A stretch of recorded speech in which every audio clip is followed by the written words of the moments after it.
First of all, we are here on the second day at the fag end of this lovely conference. So the audience that I see in front of me, I'd like to categorize you as the truly committed. So yesterday was a hall full, and today we are a bit less than that. So thank you for being here. Thank you. So if we, and in the course of these last 2 days, I have had a happy realization that people understand that agriculture is at the forefront and at the center of the climate calamity. So this realization, I thought I would have to convey, but it seems that this realization is very much there, and it seems I may be preaching to the converted already. So let me just go back a little bit and talk about how our agriculture is designed. This happened probably 100 years ago when the canal colonies were constructed. Canals were built out of the 5 rivers, and irrigated agriculture started to take place. Now all this was according to a design. It was all designed for a certain kind of agriculture.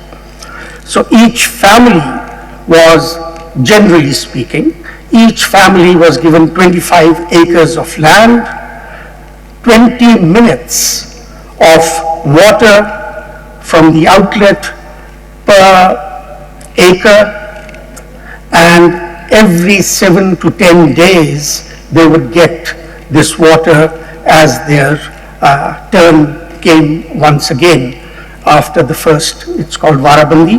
So then 4 generations later, 75 years now, that whole scheme had become quite ill, quite unwell, because the 25-acre plot had now turned into a 5-acre plot or a 4-acre plot as different generations came upon its ownership, and this land got subdivided.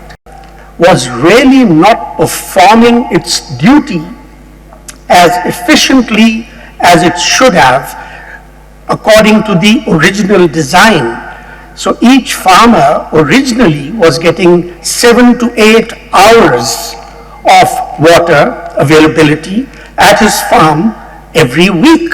Now the farmer is getting maybe 40 minutes or 60 minutes, and all of a sudden it is just not being able to do the work that it was supposed to do. So we have more tube wells coming up, and water is being now pumped out of the ground. So the system was unwell as it was, and then we are hit by climate change. This climate change is like taking somebody who is unwell, has fever, and taking their cot and putting it out in the cold. And so it has actually exacerbated the already dire situation that we were finding ourselves in. And so we must realize that the biggest hit that our semi-arid region is going to face is water. Of course, it's temperature. I'll come to the temperature bit in a while, but it is the water availability that is going to hit us really, really hard, and is already doing so. So we are all hearing about glacier melt. We are hearing about the rainfall becoming more erratic, like Malik Saab just spoke about the driest I'm a farmer. Let me tell you, 4 months we have received no rain in my area, at my farm. 4 months. I don't think I have ever experienced a situation like this for many. I actually do not remember not having winter rains come in, and I think our wheat crop will be affected this way.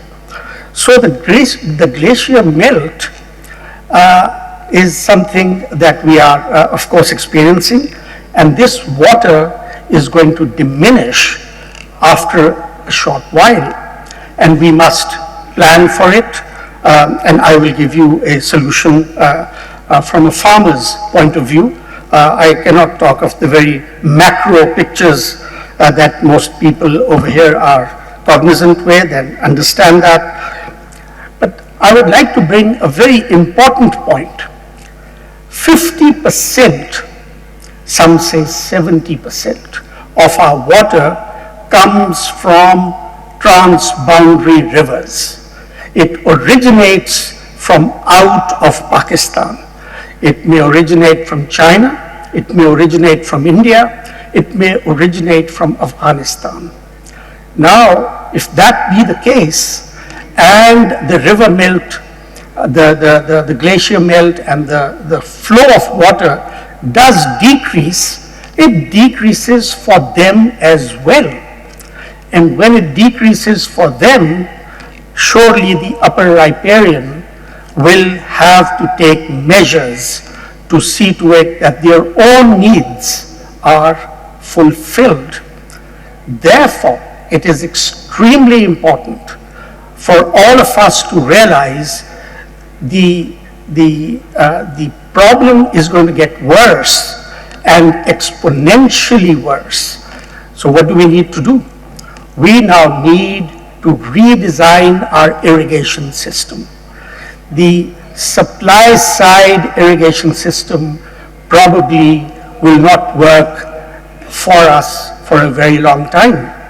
So it has to be now demand based, it has to be priced properly, and there needs to be incredible amount of investment in storage. 90% of Pakistan's water flows through our system in 90 days. That's it. The rest of the 10% is for the rest of the 200 and some days. My mathematics is slow. So we should emphasize that our very existence as farmers, as a population, people who depend, and our population, of course, is increasing every year. Water is the bedrock on which we must start to act. And just like Mr. Trump said, drill, baby, drill, we should be saying store, baby, store. So that, I think, is important for us to. Second is temperature. Look what happened in the rice crop this last year. People who planted rice on time had a 50% decrease, sometimes 70% decrease in their yield, because just when the seed was forming, the temperature spiked to 48 and 50, shed its grain. So grain formation didn't take place. And it's like in any living organism, self-preservation is our basic and primary instinct, and reproduction is the secondary primary instinct. So the crop decided to shed the grain just for self-preservation, because the temperature went up way beyond its tolerance levels. So, and same thing's happening with maize. When we plant autumn maize in say July and August, the temperatures are too high. We just cannot plant. But if we go later and plant our maize, the smog sets in. And again, the crop is very heavily affected. If we go for the January maize crop, I'm just giving you a few examples which are practical, which are hitting us right in the face today. It's happening today. We've lost four crops in a row within this last year. So in January for our maize crop, it would take 20 days for it to germinate. Today it is out in 12 days. Of course, the yields will suffer, and we will not have the kind of productivity that we are envisioning. So I've spoken about water, spoken about temperature, and so what are the adaptations? For water, it is storage. Number two, our governments are going ahead with these asinine schemes of giving away free tractors through lottery, giving away, I think they were giving away cows just yesterday through a lottery scheme. Good Lord, if we have some money, let's spend it on infrastructure of the farms so that water efficiency can take place. We go for irrigation systems which are managed, and the government only does not need to pay the whole way. The government needs to look after the viability gap and contribute towards getting the farmer to invest in their systems. Of course, getting new genetics for our seed is primary. But we need to have homegrown solutions.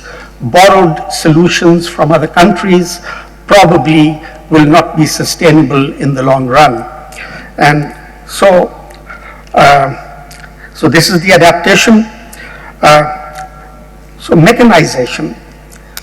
Yes, we are burning our stubble, madam, and we are burning our stubble essentially because of a lack of mechanization. Let me tell you this.